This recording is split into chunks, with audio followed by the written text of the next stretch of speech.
Yo, it's Saturday, January 28th. Hope you're having a good weekend. Here's your 5-minute fix.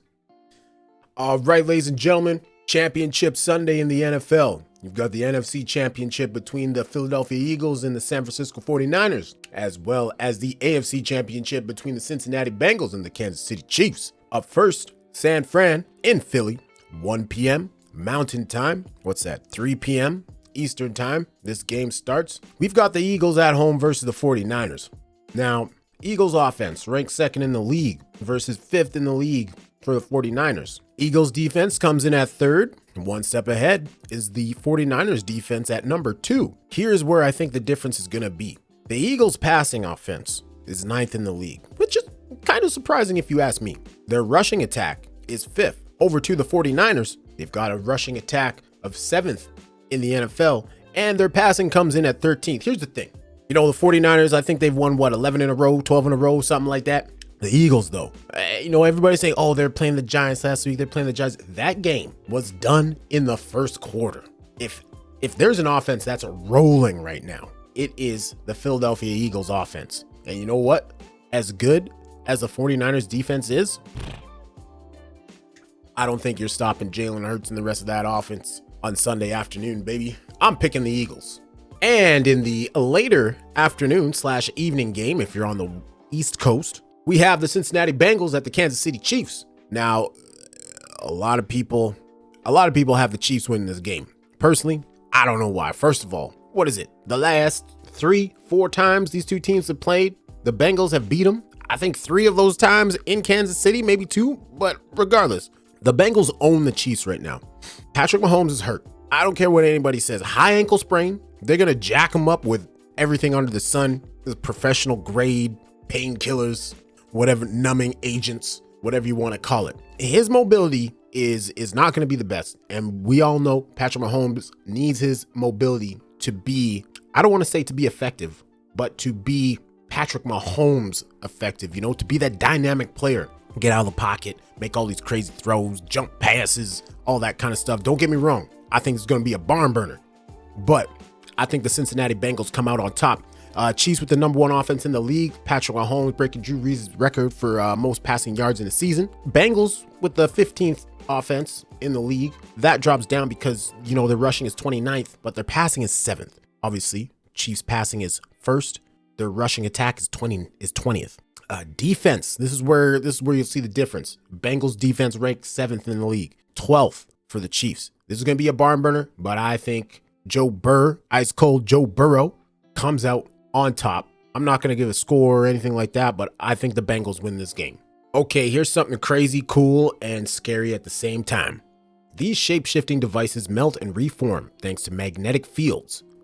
Gallium plus magnetism equals something straight out of Terminator 2, and that is legitimate, straight out of Terminator 2. Shape-shifting liquid metal robots might not be limited to science fiction anymore. Miniature machines can switch from solid to liquid and back again to squeeze into tight spaces and perform tasks like soldering a circuit board, researchers report January 25th in Matter. This phase-shifting property, which can be controlled remotely with a magnetic field, is thanks to the metal gallium. Researchers embedded the metal with magnetic particles to direct the metal's movements with magnets.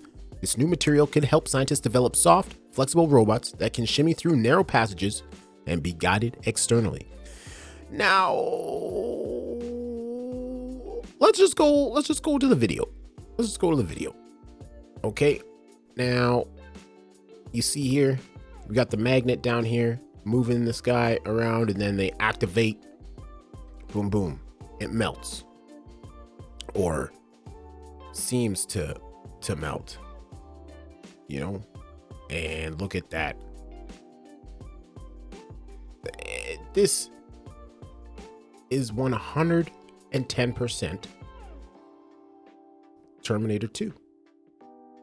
Like, there's nothing more you could say about it. This is wild. This is absolutely wild. Like, look at this. And now he's gonna get back up. It's gonna reform itself outside of the little cage, little jail. Like, come on now. First AI, now this.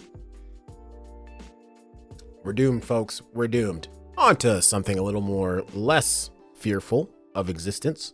Daft Punk's Thomas Bangalter announced his new solo album titled Mythologies. His first independent orchestral work will arrive on April 7th. Now, I think this is supposed to be a portrait of him. I've never seen this guy's face before. Pretty cool portrait. A lot of people, were sad when Daft Punk decided to call it quits. They've been in the game for a long time, so it's got to end at some point. Daft Punk's Thomas Bangalter has announced a new solo album, Mythologies, arriving on April 7th. It's his first independent orchestral work. Bangalter was originally commissioned by choreographer Angeline Preljakac, I don't know if I pronounced that correctly, for the ballet of the same name back in 2021. Billed as a production about the founding myths that shaped the collective imagination, it was premiered by the Opéra National de Bordeaux and Ballet Projectile the following year. Mythologies is a 90-minute long score in which Bangalter reimagines his composition style. In a press release, it's described as not drawing on electronic music, but rather the large-scale traditional force of a symphony, and, as such, it embraces the history of orchestral ballet music. His last traditional solo album, Outrage, came out in 2003. Now, I gotta say, I'm probably gonna listen to it just because I'm a Daft Punk fan. I gotta hear what it sounds like, I'm not gonna hate on it or anything. I gotta listen to it.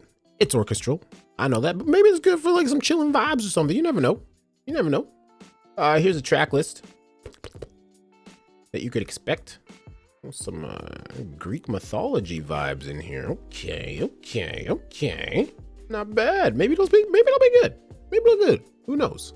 And last but not least for today, this little girl found out the hard way.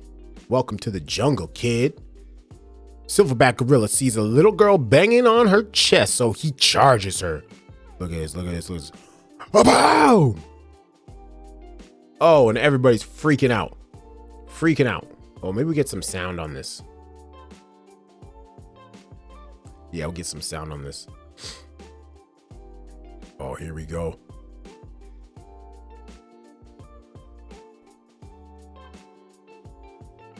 Yo, that's some bulletproof ass glass. Look at this. Imagine seeing that come for you. Oh. Even Papa was like, whoa. That's wild. Yo, thank you for watching. Hope you all enjoy the football games tomorrow. If you're going to watch the football games tomorrow, don't forget to watch The Bachelor on Monday. Oilers are playing Chicago tonight.